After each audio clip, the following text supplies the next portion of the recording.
Welcome to our YouTube tutorial on how to view the queued sent friend requests from your account in Facebook. Sometimes you may lose track of the friend requests you've sent, and it's important to have access to that information.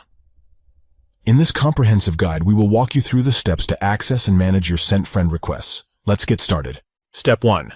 If you haven't already, download the Facebook app from the Play Store. Simply head to the store and type Facebook into the search bar. Step 2. Look for the Facebook app, which is represented by a white F on a white background. Tap on it, and then select Install to download and install the app on your device. Step 3. Once the installation is complete, open the app and sign into your Facebook account using your credentials. Step 4. Tap on the 3 stacked lines located in the top right corner of the screen. This will open the menu. Step 5. Next, tap on the gear icon positioned in the top right corner, right next to the magnifying glass icon. Step 6. Scroll down to the Your Information section and tap on Access Your Information to proceed. Step 7. Continuing to scroll down, you'll come across the Connections option. Tap on it. Step 8.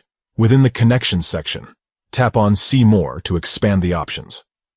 Step 9. Finally, tap on Sent Friend Requests. Here you'll find a list of the friend requests you've sent that are still pending. And there you have it. You have successfully learned how to view the queued sent friend requests from your account in Facebook. This allows you to stay organized and manage your friend requests effectively. We hope you found this tutorial helpful. If you did, please give it a thumbs up and consider subscribing to our channel for more informative videos. If you have any questions or need further assistance, feel free to leave a comment below. Thank you for watching, and remember to stay connected on Facebook with ease.